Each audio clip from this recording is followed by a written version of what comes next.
Hello बच्चों, मैं दीपक बिश्नोई और हम पढ़ रहे हैं क्लास 10th मैथ्स का फर्स्ट चैप्टर वास्तविक संख्या। दो क्लासें हमारी इसकी हो चुकी है। फर्स्ट क्लास में अपन ने पहले चैप्टर का इंट्रोडक्शन पढ़ा था। दूसरे चैप्टर में दूसरी क्लास में 1.1 के जितने भी एग्जाम्पल थे वो सारे कर लिए थे। तो आज अपने करने जा रहे हैं 1.1 के जो क्वेश्चन है वो करेंगे और पूरा 1.1 कंप्लीट कर लेंगे इस क्लास में। तो फर्स्ट जो क्वेश्चन है वो क्या है हमारे पास कि निम्नलिखित संख्याओं को अभाज्य संख्याओं के गुणनफल के रूप में व्यक्त कीजिए। यानी अपने को कुछ संख्याएं दे रखी है, ठीक है। जैसे इस पहले के अंदर क्या दिया हुआ अपने को 140 दिया हुआ। इन संख्याओं को अपने को अभाज्य गुणनफल के रूप में लिखना है। तो सबसे पहले अपन ने इस 140 के क्या करेंगे, अभाज्य गुणनखंड करेंगे, ठीक है। और अभाज्य गुणनखंड करना हम पहले की क्लास में सीख चुके हैं। तो क्या करेंगे, 140 कैसी संख्या है, सम संख्या है। तो सम संख्या में किससे भाग दिया जाएगा, 2 से भाग दिया जाएगा। यानी इधर वाली साइड सारी की सारी जो है वो क्या आएगी, अभाज्य संख्या आएगी। 140 में हम अगर 2 से भाग देंगे तो इधर हमारे पास क्या आएगा, 70। क्या आएगा, 70। और 70 फिर से कैसी संख्या आ गई हमारे पास, एक सम संख्या आ गई। सम संख्या में फिर से किससे भाग दिया जा सकता है, 2 से। तो 70 में फिर से 2 से भाग करेंगे, कितना आएगा हमारे पास, 35। ठीक बात है। अब 35 जो है वो क्या आएगा, विषम संख्या है, सम संख्या नहीं है, तो इसके अंदर 2 का भाग नहीं जाएगा। तो 2 के बाद में अगली संख्या कौन सी है, 3। 3 के पहाड़े में 35 आता नहीं है, तो 3 का भाग भी इसके अंदर नहीं जाएगा। 3 के बाद में क्या आएगी अगली अभाज्य संख्या, 5। इधर सारी की सारी अभाज्य संख्या आनी चाहिए। 2 अभाज्य संख्या है, 3 अभाज्य, और 3 के बाद में क्या आएगा, 5 आएगा। 5 से इधर हम भाग करेंगे, 35 के अंदर 5 से भाग देंगे, क्या आएगा, 7। ठीक है। अब 7 भी क्या है, एक अभाज्य संख्या, तो 7 के अंदर सिर्फ और सिर्फ 7 से भाग जाएगा। तो ये अपन ने कर लिया 140 के अभाज्य गुणनखंड। अब इस 140 को अपने को अभाज्य गुणनखंड के गुणनफल के रूप में लिखना है। यानी इधर जितनी भी संख्या है सबको गुणा के रूप में उधर लिख देंगे। तो क्या जाएगा हमारे पास, 2 गुणा 2 गुणा 5 गुणा 7। ये हमारा क्वेश्चन इधर कंप्लीट हो गया। 140 था, 140 के क्या करने हैं आपको, अभाज्य गुणनखंड करने हैं। और उन्हीं अभाज्य गुणनखंडों को आपको गुणा के रूप में लिखना है। ठीक है। अगर आप इसको घात के रूप में लिखना चाहो तो कैसे लिखोगे, 140 2 कितनी बार है, 2 बार है, तो इधर आप क्या लिखोगे, 2 की पावर 2। 5 कितनी बार है, 1 बार है, तो क्या लिखोगे, 5 की पावर 1। और इधर क्या आ जाएगा, 7 की पावर 1। ठीक बात है।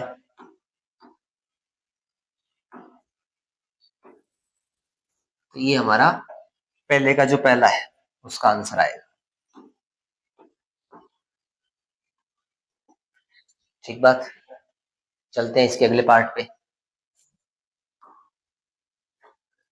इसका जो अगला पार्ट है वो क्या है, 156 दे रखा है, और 156 के अपने को अभाज्य गुणनखंड करने हैं पहले, फिर उनको आप गुणनफल के रूप में लिखोगे। तो 156 लेंगे, ठीक है। 156 के अपने अभाज्य गुणनखंड करेंगे। 156 कैसी संख्या है, सम संख्या है। 156 में किसका भाग जाएगा, 2 का। 2 से भाग करेंगे तो कितना आएगा, 7 2 14 और 2 8 16, 78 आ जाएगा। फिर से 78 क्या एक सम संख्या है, तो किसका भाग जाएगा, 2 का। 78 में 2 से भाग करेंगे, कितना आएगा, 39। 2 से भाग करना यानी जो संख्या दे रखी है आप उसका सीधा सीधा आधा कर लो, 39। अब 39 कैसी संख्या है, एक विषम संख्या है, यानी इसके अंदर 2 का भाग नहीं जाएगा। ठीक बात है। 2 का भाग नहीं जाएगा तो अपने को इससे आगे वाली अभाज्य संख्या देखनी है। 2 से आगे वाली अभाज्य संख्या क्या है, 3 है।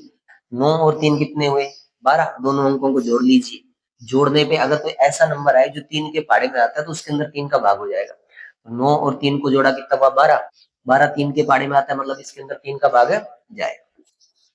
3 का भाग करेंगे, कितना आ जाएगा हमारे पास, 13। और 13 कैसी है, एक अभाज्य संख्या है, और अभाज्य संख्या के अंदर हमेशा खुद का ही भाग होता है।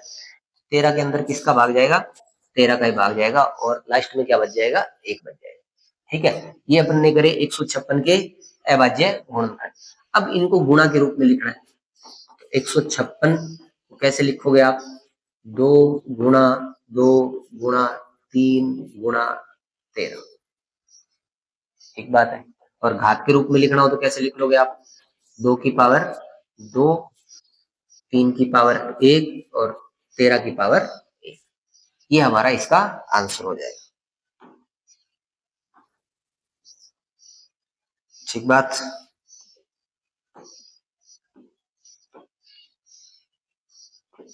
आई होप आपको ये क्वेश्चन समझ में आया होगा।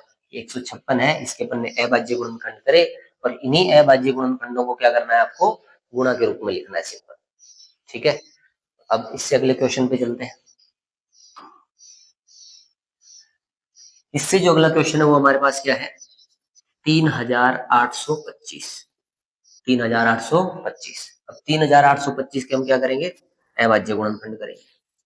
तो पहली बात तो ये कि लास्ट में क्या लगा हुआ है, इकाई के स्थान पे 5 है, मतलब ये सम संख्या नहीं है, यानी 2 का भाग इसके अंदर नहीं जाएगा। ठीक है, तो 2 के बाद में अगली संख्या कौन सी देखेंगे, 3। 3 को देखने के लिए आप क्या करो, सभी अंकों को जोड़ लो। 5 और 2 7, 7 और 8 15, 15 और 3 18, 18 3 के पहाड़े में आता है, मतलब इस पूरे के अंदर 3 से भाग हो जाएगा। 3 से भाग करेंगे तो 3 एकम 3, 3 दुए 6, 2 22, 21 और 15 में 3 का भाग देंगे कितना आ जाएगा, 5। ठीक है, अब इसके अंदर 3 का भाग होगा कि नहीं होगा, क्या करेंगे, सबको जोड़ लो। 7 और 5 12, 12 और 2 14, 14 और 1 15, 15 3 के पहाड़े में आता है, मतलब इसके अंदर 3 से भाग फिर से हो जाएगा। 12 में 3 का भाग देंगे कितना आएगा, 4। 7 में 3 से भाग करेंगे 3 दुए 6, 1 15 में 3 का भाग करेंगे कितना आएगा, 5। ठीक है, अब फिर से अपने को देखना है कि आगे 3 का भाग जाएगा कि नहीं जाएगा। तो 5 और 2 7, 7 और 4 11, 11 3 के पहाड़े में नहीं आता है, इसका मतलब इसके अंदर 3 से भाग नहीं होगा। तो 3 से नहीं होगा, तो अब 3 के बाद में अगली अभाज्य संख्या क्या है, 5। अंतिम इकाई का जो अंक अगर 0 या 5 हो तो उसके अंदर 5 का भाग हमेशा पूरा पूरा जाएगा। ठीक है, तो 5 से भाग करेंगे पाएगा 8 5 40, 2 25, 5 5 25। ठीक है, फिर से लास्ट में 5 है, यानी फिर से 5 का भाग हो जाएगा। 5 से भाग करेंगे तो क्या आ जाएगा, 17 आ जाएगा। 17 5 85, और 17 क्या है, एक अभाज्य संख्या है, तो 17 के अंदर सिर्फ और सिर्फ किसका भाग जाएगा, 17 का भाग जाएगा। ठीक बात। अब इस सब को अपने एक गुणनफल के रूप में लिख लेंगे। तो 3825 जो है, इसको क्या लिखा जा सकता है जी, 3 गुणा 3 गुणा 5 गुणा 5 गुणा 17, और घात के रूप में अगर आप इसको लिखोगे तो क्या लिखोगे, 3 का स्क्वायर, इधर 5 का स्क्वायर और इधर 17 की पावर 1। तो ये हमारा हो जाएगा इसका आंसर।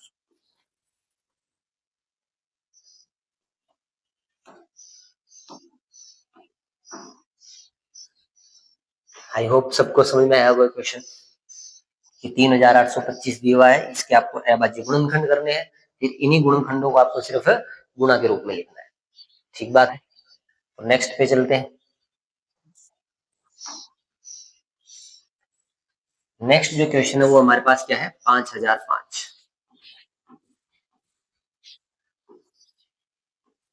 5005 के अभाज्य गुणनखंड करेंगे, सम संख्या नहीं है तो 2 का भाग नहीं जाएगा। सारे अंकों को अगर आप जोड़ते हो तो 10 बनता है, 10 3 के पहाड़े में नहीं आता, इसका मतलब 3 का भाग भी नहीं जाएगा। और इकाई का अंक 5 है, इसके लिए इसके अंदर किसका भाग चला जाएगा, 5 का भाग चला जाएगा। और 5 का भाग करोगे तो क्या आएगा आपका, 1001 आ जाएगा। ठीक है, अब 1001 में 5 का भाग नहीं जाएगा, क्योंकि इकाई का अंक क्या है, 1 है। अगर इकाई का अंक 0 या 5 होता तो इसके अंदर 5 का भाग हो जाता। ठीक है, तो अब इसके अंदर किसका भाग जाएगा, 7 का भाग। 7 से अगर आप भाग करोगे तो कितना आएगा, 7 एकम 7, 3 30, 7 चौके 28, 21। ठीक है, 143 आ जाएगा 7 से डिवाइड करने में। अब इसके अंदर 7 का भाग नहीं जाएगा, 7 2 14, क्या बच जाएंगे, 3 एक्स्ट्रा बच जाएंगे, यानी 7 का भाग इसके अंदर पूरा पूरा नहीं होगा। तो 7 के बाद में अगली अभाज्य संख्या कौन सी है, 11। 11 से आप इसके अंदर डिवाइड करोगे तो कितना आएगा, 11 एकम 11, कितने बचे, 3, 11 3 33। फिर किससे डिवाइड होगा, 13 से, तो क्या बच जाएगा, 1। यानी 5005 को आप क्या लिख सकते हो, 5 गुणा 7 गुणा 11 गुणा 13। और घात के रूप में लिखोगे तो क्या लिखोगे, 5 की पावर 1, 7 की पावर 1, 11 की पावर 1 और 13 की पावर 1।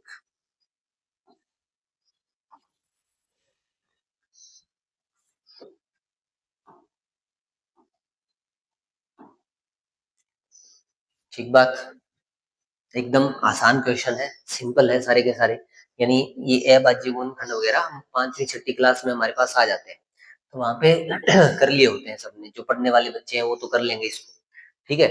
यानी अगर आपको नॉर्मल गुणा भाग अगर आते हैं तो एलसीएम एचसीएफ निकालना, अभाज्य गुणनखंड करना बहुत आसान चीज है, ठीक है। अब इसका अगला जो पार्ट है वो देखते हैं क्या है। अगला पार्ट क्या है इसका, 7429,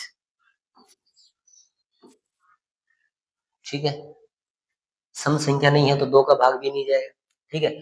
जोड़ने पे 9 और 2 11, 11 और 4 15, 15 और 7 22 बन रहा है। 22 3 के पाड़े में नहीं आता, मतलब 3 से भाग भी नहीं होगा। इकाई का अंक 0 और 5 नहीं है तो 5 का भाग भी नहीं होगा, ठीक है। 7 का भी नहीं जाएगा इसके अंदर, 11 से भी नहीं होगा, 13 से भी नहीं होगा। इसके अंदर भाग जाएगा किसका, 17, ठीक है। 17 से आप भाग करोगे तो कितना आएगा, देखो 17 चौके 17, 17 2 है 34, 68, 17 चौके क्या होता है 68, तो 4 कितने बचे गए, 6 62। इधर करके देख लेते हैं अपने भाग, 7 4 2, 17 चौके 68, कितने बचे 6, 17 3 51, कितने बचे 1 और 11 9, और ये कितने आ जाएंगे 17 5 100, 17 5 85, 17 6 102, 17 7 119। इधर हमारे पास कितना आ जाएगा जी 37। 437 में अगर आप 17 से भाग दोगे, 17 को 34, 17 से भाग नहीं जाएगा, ठीक है। तो 17 के बाद में अगली अभाज्य संख्या क्या है हमारे पास 19। अगर आप 437 में 19 से डिवाइड करोगे, 19 दुए 38, कितना बचा 5 7, 19 दिए 57, कितना आ गया 57। यानी कितना बचेगा 19 से भाग देने पे, इधर आएगा आपके पास 23, ठीक है। और 23 क्या है, एक अभाज्य संख्या है जो 23 के पाड़े में आती है, तो 23 के अंदर सिर्फ और सिर्फ किसका भाग जाएगा, 23 का ही भाग जाएगा, ठीक बात है।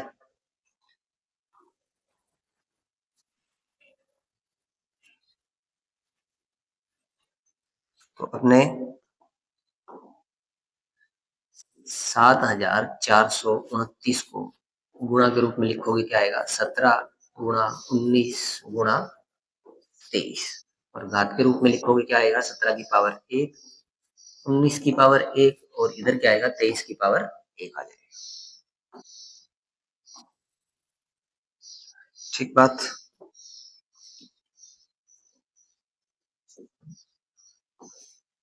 सबसे पहले किसका भाग जाएगा 7429 में, 17 से डिवाइड करेंगे, 17 से डिवाइड करने पे हमारे पास क्या आया 437, और 437 के अंदर किसका भाग जाएगा 19 से, 19 से भाग करेंगे हमारे पास क्या आएगा 23, और 23 क्या है एक अभाज्य संख्या, तो 23 के अंदर सिर्फ और सिर्फ 23 का ही भाग जाएगा, ठीक बात है। तो पहले क्वेश्चन जो था हमारे पास उसमें सिर्फ 5 क्वेश्चन थे, क्या करना था, सबके अभाज्य गुणनखंड करने थे और उनको गुणा के रूप में लिखना था, ठीक है। अब अपने अगले क्वेश्चन पे चलते हैं। सेकंड जो क्वेश्चन है, सेकंड जो क्वेश्चन है उसमें क्या करना है आपको कि पूर्णांकों को निम्नलिखित युग्मों के एचसीएफ और एलसीएम ज्ञात कीजिए। यानी जो आपको युग्म दे रखे होंगे, दो संख्याएं दे रखी होगी, उनके आपको एलसीएम और एचसीएफ निकालने हैं, ठीक है। और दो संख्याओं का गुणनफल बराबर होता है एलसीएम इंटू एचसीएफ। अब इधर ये आपको फॉर्मूला याद रखना है, ये फॉर्मूला आपको याद रखना है, काफी इंपॉर्टेंट है, क्वेश्चन आते हैं। क्वेश्चन क्या है कि अगर आपको कोई दो संख्याएं दे रखी हो एलसीएम एचसीएफ निकालने की, तो उन दोनों संख्याओं का गुणा, दोनों संख्याओं का गुणा जो है वो बराबर होता है किसके, उन दोनों संख्याओं के एचसीएफ और एलसीएम का क्या कर दिया जाए, गुणा कर दिया जाए, तो उससे, ठीक है। फॉर एग्जाम्पल अगर मान लो आपके पास दो संख्याएं हैं ए और बी, दो संख्याएं हैं ए और बी। अब अगर आप इनका एलसीएम और एचसीएफ निकालते हो तो ए और बी दो अलग अलग संख्याएं हैं, ठीक है। यानी आप ऐसे मान सकते हो कि दोनों क्या है, दोनों में कुछ भी कॉमन नहीं आएगा, आप गुणनखंड करोगे तो इसके, यानी ए के अगर आप गुणनखंड करते हो तो क्या आएगा एक गुणा ए, और बी के गुणनखंड करते हो तो क्या आएगा एक गुणा बी, ठीक है। तो इसका एचसीएफ आपके पास क्या हो जाएगा, ऐसी संख्याएं जिनके गुणनखंड करने पे कुछ भी कॉमन नहीं आए तो उनका एचसीएफ हमेशा क्या होता है एक होता है, और एलसीएम हमेशा क्या होगा उन दोनों संख्याओं का गुणा। एलसीएम क्या होगा ए और बी का गुणा करना, कितना आ जाएगा ए बी, ठीक है। अब इस फॉर्मूले में संख्या रखते हैं कि आपके पास दो संख्या क्या थी, ए और बी, तो दोनों संख्याओं का गुणा यानी ए और बी का गुणा जो है वो बराबर होगा एलसीएम और एचसीएफ के। एचसीएफ हमारे पास क्या है, एक, और एलसीएम हमारे पास क्या है, ए बी। तो ए और बी का गुणा करोगे क्या आएगा, ए बी, और ए बी का एक से गुणा करोगे तो भी क्या आएगा, ए बी आएगा। यानी जो दो संख्या आपको दे रखी हो एलसीएम और एचसीएफ निकालने के लिए, उन दोनों संख्याओं का गुणा जो है उन दोनों संख्याओं के एलसीएम और एचसीएफ के गुणा के बराबर आएगा हमेशा। ठीक बात है। तो ये एक बहुत ही इंपॉर्टेंट फॉर्मूला है, काफी बार पूछे जाते हैं इससे क्वेश्चन। ठीक है, चलिए क्वेश्चन करते हैं अपने। क्वेश्चन क्या हमारे पास, 26 और 91 का आपको पहले एलसीएम और एचसीएफ निकालना है। तो क्या करेंगे, 26 और 91 को एक साथ ले लेंगे। अब इसमें से 26 क्या है, सम संख्या है, तो सबसे पहले किसका भाग जाएगा, 2 का। 2 का भाग देंगे कितना आएगा, 13, और ये 91 का 91।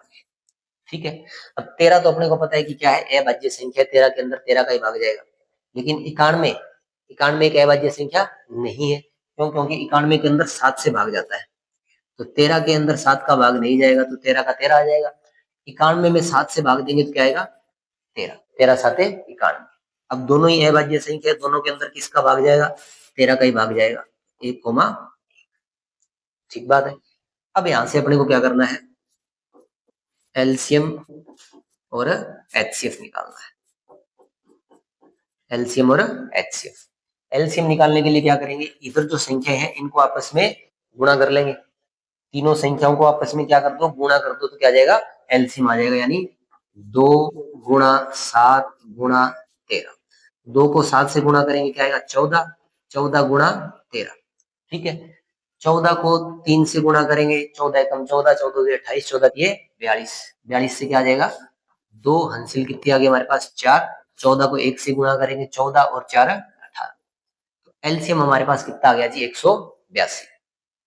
ठीक बात है। अब एचसीएफ पे चलते हैं। एचसीएफ कैसे निकालेंगे, कि इधर वाली संख्याओं में से ऐसी संख्या ढूंढेंगे जिसका दोनों के अंदर एक साथ भाग हुआ। तो इधर अगर आप पहले में देखते हो तो 2 का भाग सिर्फ 26 में हुआ है, 91 में नहीं हुआ है, तो आप इसको एचसीएफ में काउंट नहीं करेंगे। इधर 7 का भाग सिर्फ 91 में हुआ है, 13 में नहीं हुआ है, तो ये भी एचसीएफ में नहीं आएगा। इधर इस 13 का भाग दोनों संख्याओं के अंदर हुआ है, तो आप इसको एचसीएफ में काउंट कर सकते हो। यानी एचसीएफ हमारे पास क्या आ जाएगा, 13 आ जाएगा। एचसीएफ क्या आ जाएगा, 13। ठीक बात है। तो ये तो हुआ हमारा एलसीएम, कितना आया, 182।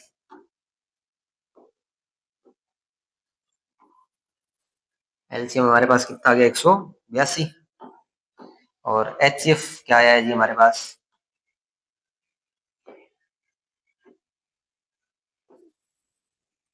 एचसीएफ आया है 13।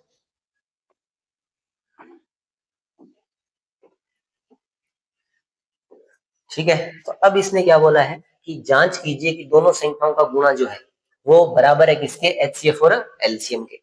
ठीक है, तो दोनों संख्याओं का गुणा,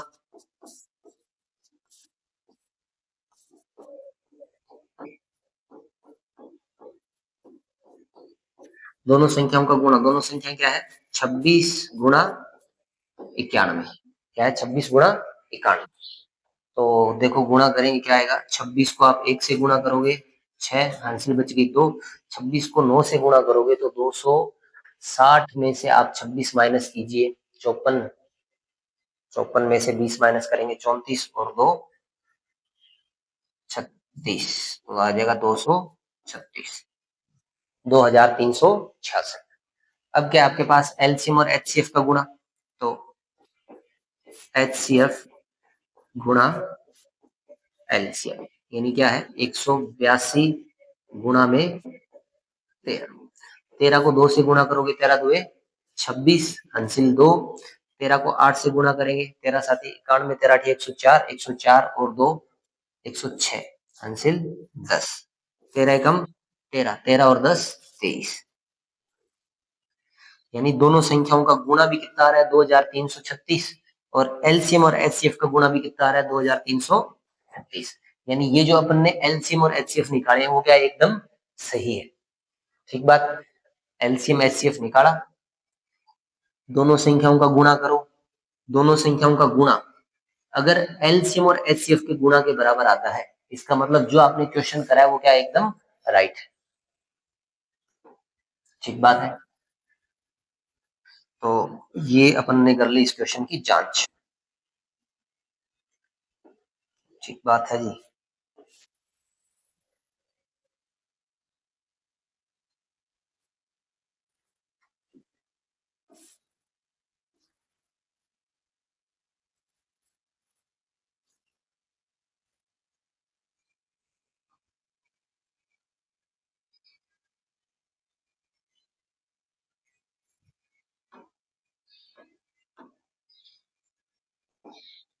ये आ गई हमारे पास जांच इस क्वेश्चन की।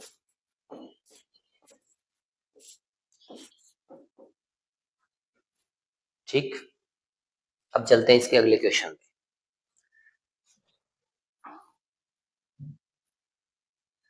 अगला क्वेश्चन क्या है हमारे पास, सेम ही चीज है, दो संख्या आपको दे रखी है, इनका आपको एलसीएम और एचसीएफ निकालना है। तो एलसीएम एचसीएफ निकालने के लिए क्या करेंगे, पहले आप 510 और एक 92 को ले लेंगे, दोनों के करेंगे अभाज्य गुणनखंड। दोनों सम संख्या है, दोनों के अंदर किसका भाग जाएगा, 2 का भाग जाएगा। 510 में 2 का भाग करोगे तो कितना आ जाएगा, 255। और 92 में अगर आप 2 का भाग करोगे तो कितना आ जाएगा, 46। ठीक बात है। अब ये तो विषम संख्या, लेकिन ये सम संख्या, इसलिए इसके अंदर फिर से 2 का भाग देना पड़ेगा। ये कितना आ जाएगा, 255 का 255, और इसमें आप भाग करोगे कितना आएगा, 23। ठीक बात है। अब 255 में किसका भाग जाएगा, 3 का भाग जाएगा। 3 से आप भाग करो कितना आएगा, 8 तिये 24 और 3 पंजे 15, और ये 23 का 23। 85 में किसका भाग जाएगा, 5 का। 85 में 5 से भाग करो कितना आएगा, 17, और ये 23। इधर 17 से आप भाग करोगे आएगा 1, और ये 23 का 23। 23 अभाज्य संख्या है, 23 के अंदर 23 का ही भाग जाएगा, ये 1। ठीक बात है। पहले अपन ने 2 का भाग करा, दोनों के अंदर गया, इस 2 का भाग करा 46 में जाएगा सिर्फ, क्योंकि ये विषम संख्या है। 3 का भाग 255 में जाएगा, 23 में नहीं जाएगा। 255 में 3 से भाग करेंगे क्या आएगा, 85। तो 85 में लास्ट में 5 है, ठीक है। तो 5 है तो किसका भाग चला जाएगा, 5 का। 85 में 5 से भाग करेंगे क्या आएगा, 17। और 17 क्या है, एक अभाज्य संख्या है। 17 क्या आएगा, अभाज्य संख्या है, तो 17 के अंदर सिर्फ और सिर्फ 17 का भाग जाएगा, कितना आ जाएगा, 1। अब यहाँ पे हमारे पास क्या बच गया, 23। 23 भी एक अभाज्य संख्या, तो 23 के अंदर सिर्फ और सिर्फ किसका भाग होएगा, 23 का भाग होगा। अब हमारे पास एलसीएम क्या आ जाएगा जी, एलसीएम हमारे पास आ गया 2 गुणा 2 गुणा 3 गुणा 5 गुणा 17 गुणा 23। ठीक है। 2 को 2 से गुणा करा 4, 4 थी 12, 12 पांजे 60, इधर कितना आ गया, 60 गुणा 17 गुणा 23। ठीक है। अब 17 को आप 23 से गुणा कर लो, 17 को 3 से गुणा करेंगे, 17 थी 51, अंसिल 5, 17 दुए 34 और 5 39। किससे गुणा करेंगे, 60 से। अब 60 के लास्ट में 0 है, तो ऑब्वियस है इधर क्या लगेगा, 0 लग जाएगा लास्ट में। 6 को आप 1 से गुणा करेंगे क्या आएगा, 6। 6 को 9 से गुणा करेंगे, 9 6 54, 54 का 4, हासिल कितनी 5। 6 को 3 से गुणा करेंगे 18, 18 और 5 कितना हो जाएगा, 23। ये आ जाएगा हमारे पास क्या, एलसीएम।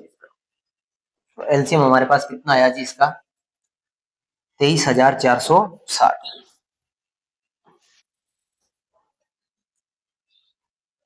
एलसीएम क्या आ गया जी हमारे पास, 23,460।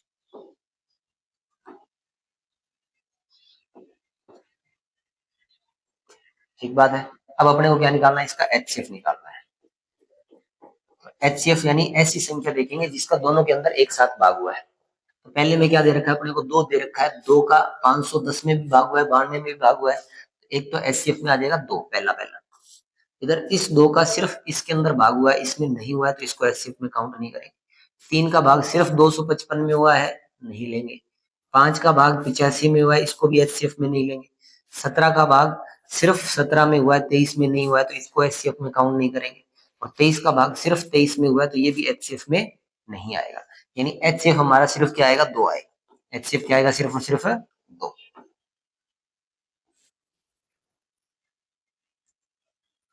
HCF क्या आ जाएगा जी?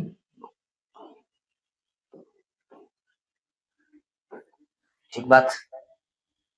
अब देखो क्या करना है अपने को, दोनों संख्याओं का गुणा निकालना है।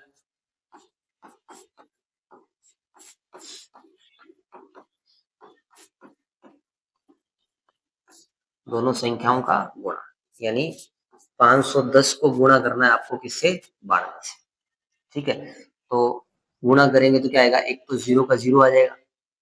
ठीक है, अब आप इन दोनों को आपस में गुणा कर लीजिए। तो कैसे करोगे आप? 50 प्लस 1 से आप 92 को गुणा कर लीजिए। एक तो आ गया 92 प्लस 0, 5 2 10, 1 45 और 1 46, कितना आ जाएगा?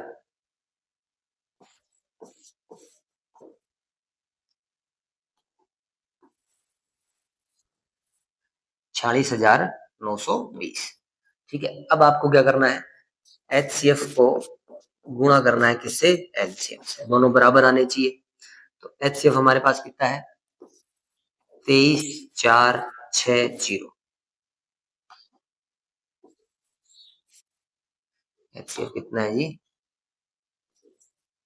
23,460। इसको आपको गुणा करना है किससे? 2 से। 2 से गुणा करेंगे आएगा 0, 6 2 12, हासिल 1, 4 2 8 और 1 9, 3 को 2 से गुणा करेंगे 6, 2 को 2 से गुणा करेंगे कितना आएगा? 4। 46,920, यानी दोनों संख्याओं का गुणा और HCF और LCM का गुणा आपस में क्या आ रहा है? बराबर आ रहा है। इसका मतलब जो अपन ने इधर LCM और HCF निकाले थे वो क्या है? हमारे एकदम सही है। LCM और HCF हमारे क्या एकदम सही है।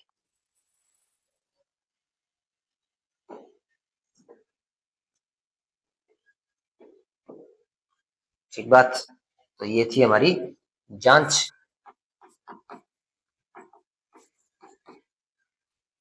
ठीक है जी, तो अब अगले क्वेश्चन पे चलते हैं। आई होप आपको ये पूरा समझ में आया होगा। एलसीएम एचसीएफ निकालना पिछली 2-3 क्लास से अपने कर रहे हैं। ठीक है, अब एक्स्ट्रा इसके अंदर क्या था कि आपको चेक करना है कि दोनों संख्याओं का गुणा जो है वो एलसीएम और एचसीएफ के गुणा के बराबर है या नहीं है। ठीक है, तो नेक्स्ट अब सेकेंड क्वेश्चन का जो थर्ड पार्ट है वो क्या है? 336 और 54। 336 लेंगे और 54 लेंगे। इसके अपने क्या करेंगे? अभाज्य गुणनखंड करेंगे। दोनों सम संख्या है, 2 से भाग चला जाएगा। 336 में 2 का अगर भाग देंगे तो कितना आ जाएगा? 168। और 54 में अगर 2 से डिवाइड करेंगे कितना आएगा? 27। अब 27 क्या है? विषम संख्या है, तो इसके अंदर 2 का भाग जाएगा नहीं। 168 सम संख्या है, 2 से भाग करेंगे कितना आ जाएगा जी? 84 आ जाएगा। ठीक है, और ये 27 का 27। अब 84 के अंदर फिर से 2 का भाग जाएगा, तो ये कितना आ जाएगा? 42। और ये 27 का 27। 42 सम संख्या है, फिर से 2 का भाग जाएगा, ये कितना आ जाएगा? 21। और ये 27 का 27। अब 21 और 27 दोनों विषम संख्या है, दोनों के अंदर ही 2 का भाग नहीं जाएगा, तो इसके अंदर अपने किससे डिवाइड करेंगे? 3 से डिवाइड करेंगे, ये आ जाएगा 7। और ये कितना आ जाएगा? 9। 9 के अंदर फिर से 3 का डिवाइड होगा, ये 7 और ये 3। फिर से 3 का डिवाइड होगा, 7 और ये 1। 7 के अंदर किसका भाग जाएगा? 7 का। 1 और 1। ठीक बात है। अब अपने को क्या करना है? एलसीएम और एचसीएफ निकालना है। तो एलसीएम क्या आएगा हमारे पास? 2 गुणा 2 गुणा 2, यानी 2 दुए 4, 4 दुए 8, 8 दुए 16, गुणा में 3 गुणा 3 गुणा 3, 3 तिये 9, 9 तिये 27, और गुणा में 7। तो 16 को 7 से गुणा करेंगे कितना आएगा? 16 चौके 64, 16 पांच 80, 16 छकी 96 और 16 साते 112। 112 का 2 हासिल 11, 16 दो 32 और 11 कितने हो जाएंगे? 43। इसको अपने 7 से गुणा करेंगे, 7 दुए 14 हासिल 1, 7 की 21 और 1 22 हासिल 2, 7 चौके 28 और 2 30, कितना आ जाएगा? 3024। एलसीएम हमारे पास कितना आ गया जी? 3024 आ जाएगा।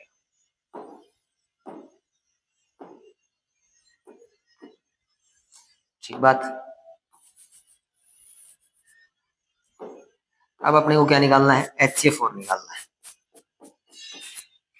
HCF इधर 2 का भाग दोनों संख्या में हुआ है, 2 को लिया जा सकता है।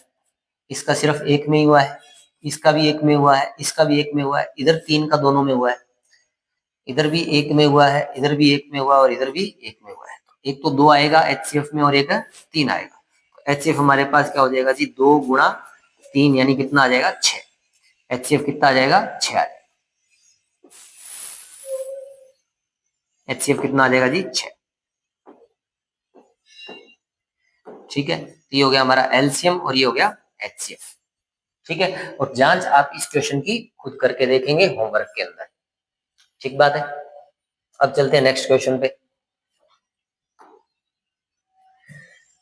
नेक्स्ट क्वेश्चन क्या है कि अपने को 3 संख्या दे रखी है, आपको क्या बताना है, HCF और एलसीएम ज्ञात करना है। संख्या क्या है हमारे पास, 12, 15 और 21। तीनों को एक साथ सोल्व करेंगे। ठीक है, अब इन तीनों में से 12 क्या एक सम संख्या, 2 का भाग जाएगा, तो सबसे पहले 2 से भाग करेंगे, कितना आएगा 6, इधर 15 और इधर 21 आ जाएगा। फिर इधर 2 का भाग करेंगे, कितना आएगा 3, 15 और ये 21। तीनों में 3 का भाग जा सकता है तो 3 से भाग करेंगे, 1, 15 में 3 का भाग देंगे 5 और ये 7। फिर किसका भाग जाएगा 5 का, 1, 1 और ये 7। फिर 7 से भाग करेंगे तो क्या आएगा 1, 1 और 1 आ जाएगा। ठीक है, अब अपने को इसका एलसीएम निकालना है। एलसीएम यानी सारी संख्याओं को आपस में आप क्या कर लो, गुणा कर लो। तो क्या आएगा जी 2 गुणा 2 गुणा 3 गुणा 5 गुणा 7। 2 को 2 से गुणा करेंगे 4, 4 ये 12, 12 5 60, 60 को 7 से गुणा करेंगे कितना आएगा 0 और 7 के 42, कितना आ गया 420। HCF इसका क्या होगा जी, ऐसी संख्या देखेंगे जिसका तीनों के अंदर भाग हो रहा हो। तो इधर इस 2 का भाग सिर्फ 12 में हुआ है, नहीं लेंगे। इस 2 का भाग सिर्फ 6 में हुआ है, इसको भी HCF में ले लेंगे। इधर 3 का भाग तीनों संख्याओं में हुआ है तो इसको HCF में ले सकते हैं। ये भी नहीं आएगा क्योंकि इधर सिर्फ 5 में हुआ है, ये भी नहीं आएगा। यानी HCF में सिर्फ और सिर्फ क्या आएगा 3 आएगा। HCF में सिर्फ क्या आएगा 3। तो ये तो हमारा एलसीएम कितना आया 420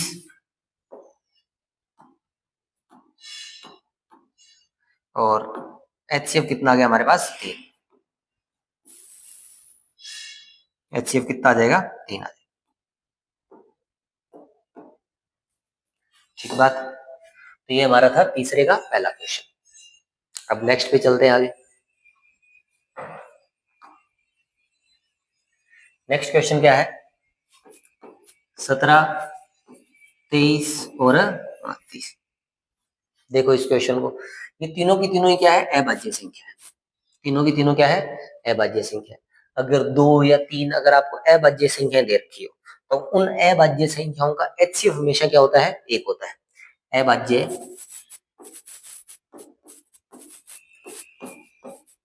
संख्याओं का HCF हमेशा हमेशा ही क्या होगा 1 होगा और अभाज्य संख्याओं का एलसीएम क्या होगा उनका गुणनफल, उनके गुणनफल के बराबर। ठीक बात है। यानी अगर आप इन तीनों संख्याओं को आपस में गुणा कर लेते हो तो उसका क्या आ जाएगा एलसीएम, और इन तीनों संख्याओं का HCF हमेशा कितना होगा 1 होगा।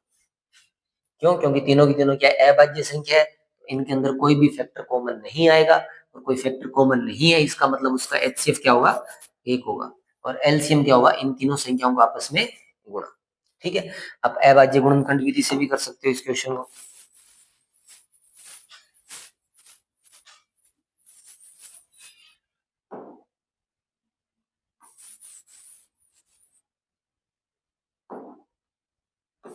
सत्रह, 23 और 29। सबसे पहले किसका भाग जाएगा 17 का 1, ये 23 का 23 और ये 29 का 29। फिर किसका भाग जाएगा 23 का, ये 1, 1 और ये 29। फिर किसका भाग जाएगा 29 का, ये 1, 1 और 1। यानी 17 का भाग सिर्फ 17 में गया है, 23 का भाग सिर्फ 23 में गया है, 29 का भाग सिर्फ 29 में गया है। तो इसका आपके पास HCF कितना आएगा 1 आएगा। और इसका एलसीएम आपके पास क्या हो जाएगा, इन तीनों संख्याओं को आप आपस में गुणा कर लीजिए, 17 गुणा 23 गुणा 29। इसका जो भी गुना होगा वो इसका क्या हो जाएगा, एलसीएम हो जाएगा। गुणा तो आप कर सकते हैं खुद से, 17 को 23 से गुणा करना है, फिर जो रिजल्ट है उसको आपको क्या करना है, 29 से गुणा करना है। ठीक बात है, आई होप समझ में आया होगा। एलसीएम एचसीएफ निकालना बहुत आसान है, आसानी से आप कर सकते हो। अब चलते हैं आगे, क्या है 8, 9 और 25 का आपको क्या करना है, एलसीएम और एचसीएफ निकालना है। ये क्वेश्चन आप HW में करोगे खुद से, ठीक है। नेक्स्ट क्वेश्चन, हाँ जी, इंपॉर्टेंट क्वेश्चन है ये। दो संख्याएं आपको दे रखी है, क्या 306 और 657। दो संख्या क्या है, 306 और 657 है। उनका एचसीएफ आपको दे रखा है और क्या करना है, आपको एलसीएम निकालना है। तो अभी अभी हम एक फॉर्मूला पढ़ के आए थे कि दोनों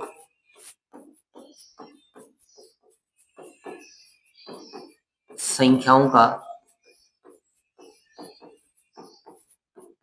गुणनफल बराबर होता है एचसीएफ गुणा एलसीएम के, ठीक है। कि इस फॉर्मूले के अंदर जो वैल्यू दे रखी है वो अपने रख देंगे। दो संख्या अपने को क्या दे रखी है, 306 और 657। इधर हमारे पास क्या गया जी, 306 गुणा में 657, और एचसीएफ अपने को कितना दिया हुआ है, 9, और एलसीएम अपने को निकालना है। ठीक बात है। अब जिस चीज को निकालना हो उसको आप अकेला छोड़ दोगे एक साइड, एलसीएम निकालना है, एलसीएम को यही अकेला रहने दोगे। 9 इसके गुणा में है, इधर आके किस में हो जाएगा, भाग में हो जाएगा। तो ओवरऑल हमारे पास क्या आ जाएगा जी, एलसीएम बराबर 306 गुणा 657 बटा में 9, ठीक है। अब 9 से डिवाइड करेंगे इसके अंदर तो कितना आ जाएगा जी, 9 साते 63, 2 27, 9 तिये 27। तो क्या आ गया, एलसीएम हमारे पास आ गया जी 306 गुणा में 73। इन दोनों को आप आपस में गुणा कर लीजिए। 306 को अपने गुणा करेंगे किससे, 73 से, तो 6 तिये 18 और 3 तिये 9, 7 के 42 और 7 तिये 21। कितना आ गया, 8, 3 और 4 13, 3 2 2, 22 33 8, 22,338, 22,338। ये हमारा क्या हो जाएगा, इसका आंसर हो जाएगा। ठीक बात, आई होप आपको ये समझ में आया होगा।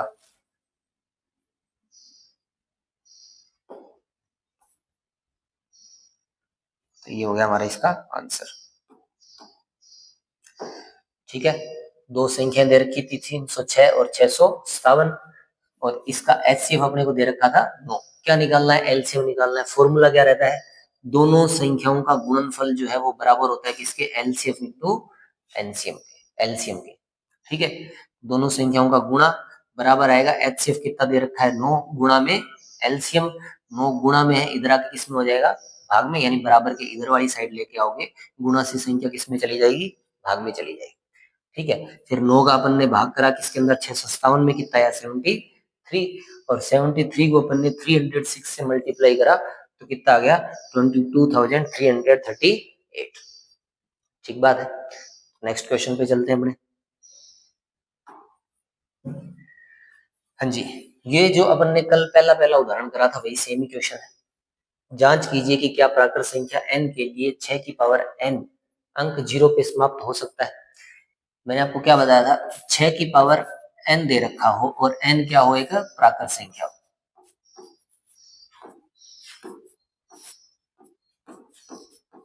यानी n की जगह आप क्या रख सकते हो, 1 2 3 डैश डैश डैश, ठीक है। तो आपको क्या करना है, जो इधर संख्या दे रखी हो उसके आप अभाज्य गुणनखंड करोगे, क्या आएगा, 2 3 यानी 6 के अभाज्य गुणनखंड क्या है, 2 गुणा 3। तो ये संख्या जो है, आप n की जगह कुछ भी रखो, n की जगह 6 1 रखो, 2 रखो, 5 रखो, 10 रखो, 15 रखो, ठीक है, तब तक जीरो नहीं होगा जब तक ये जो आप बेस में जो आपको संख्या दे रखी हो उसके अंदर 2 और 5 दोनों एक साथ नहीं आए, ठीक है। यानी इधर जो संख्या आपको दे रखी हो उसके आप अभाज्य गुणनखंड करो, और अभाज्य गुणनखंड में 2 और 5 दोनों नहीं आते हैं अगर, ठीक है, तो वो कुछ भी पावर रखने पे लास्ट में 0 नहीं आएगा।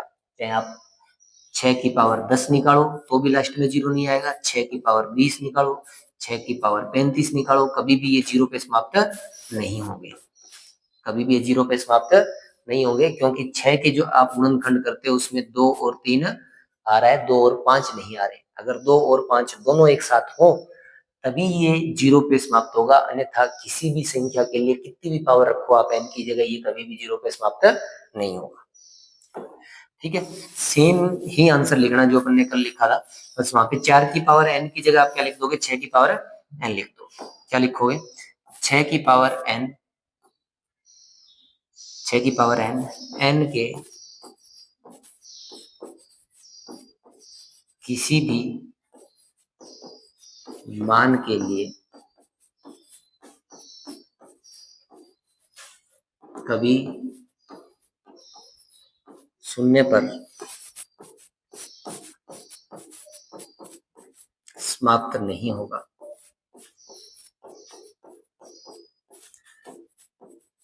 क्योंकि 6 के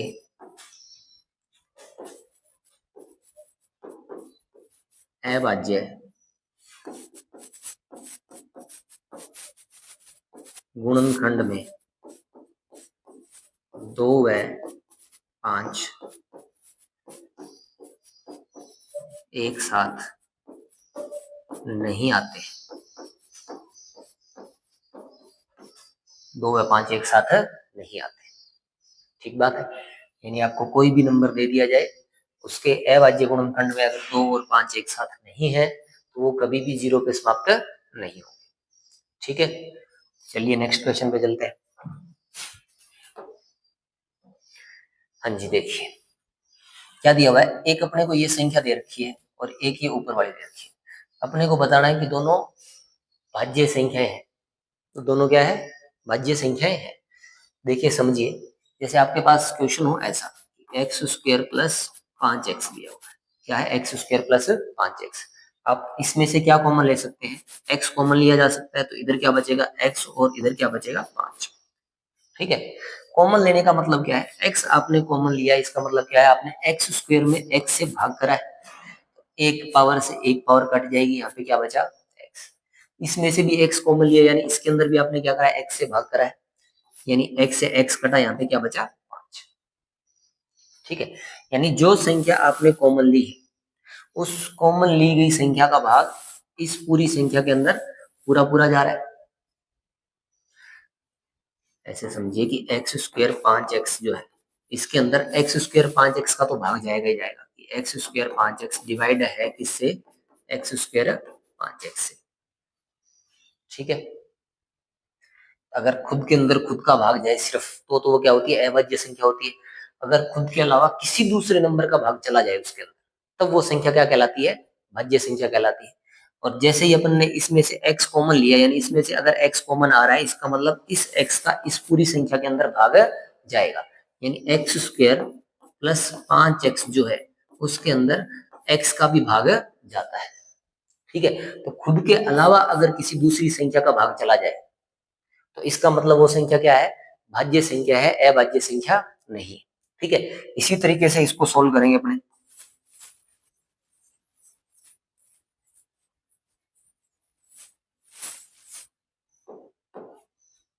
जैसे पहला क्या है हमारे पास, 7 गुणा 11 गुणा 13 प्लस 13। ठीक है, तो ये तो पूरी एक संख्या है और ये एक है। अब इस पूरे में से अपने क्या कॉमन लिया जा सकता है, 13 कॉमन ले सकते हैं। 13 को अगर कॉमन लिया तो यहाँ पे क्या बचा, 7 गुणा 11 गुणा 1 प्लस 1। ठीक है, अब इस पूरी संख्या में से 13 कॉमन आ गया, इसका मतलब इस पूरी संख्या के अंदर 13 का भी भाग जाएगा। इस संख्या का खुद के अंदर तो भाग जा ही रहा था, अब इसमें से 13 कॉमन आ गया, इसका मतलब इस संख्या के अंदर 13 का भी भाग जाएगा, और किसी दूसरी संख्या का भाग जाए, इसका मतलब क्या है, ये एक भाज्य संख्या है। अब क्या लिखोगे आप, 7 गुणा 11 गुणा 13 प्लस 13 एक भाज्य संख्या है, क्योंकि इसमें समय के अलावा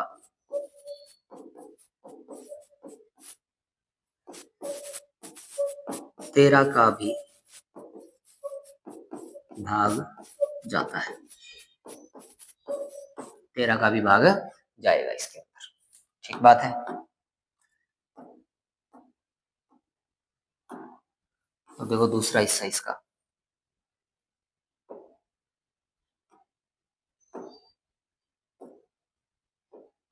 दूसरा हिस्सा क्या है, 7 गुणा 6 गुणा 5 गुणा 4 गुणा 3 गुणा 2 गुणा 1 गुणा 1 प्लस 5। तो ये पूरी एक संख्या है और प्लस के बाद में एक संख्या है, दोनों में 5 कॉमन है, यानी 5 को कॉमन लिया जा सकता है। तो ये कितना आ गया जी, 7 गुणा 6 गुणा 5 की जगह क्या आ जाएगा, 1 गुणा 4 गुणा 3 गुणा 2 गुणा 1 और प्लस में 1, प्लस में क्या आ जाएगा 1।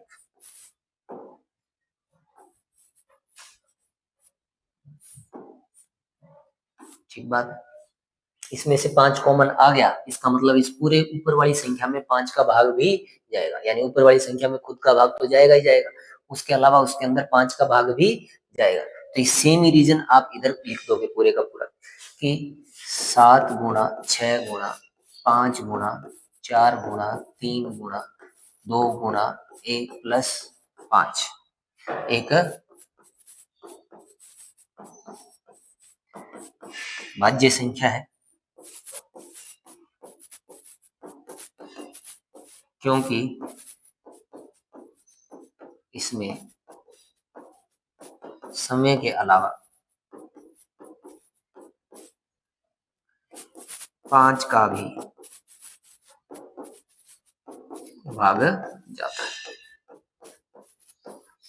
समय के अलावा 5 का भी भाग इसके अंदर जाता है। ठीक बात। नेक्स्ट क्वेश्चन पे चलते हैं।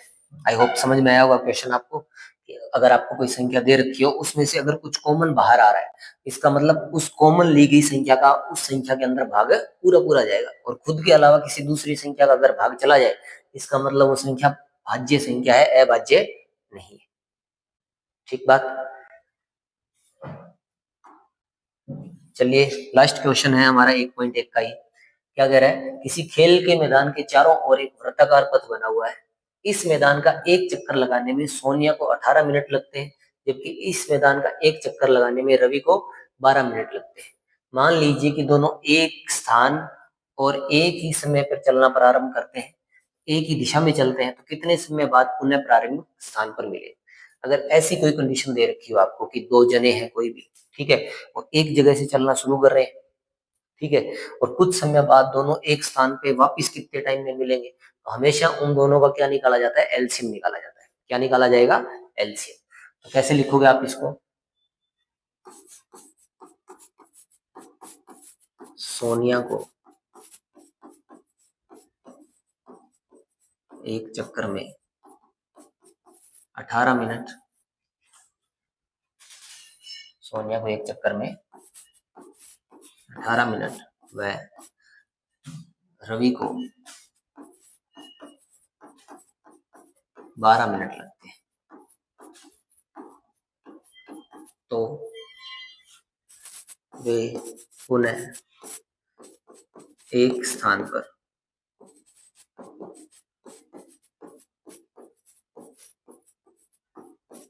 कितने समय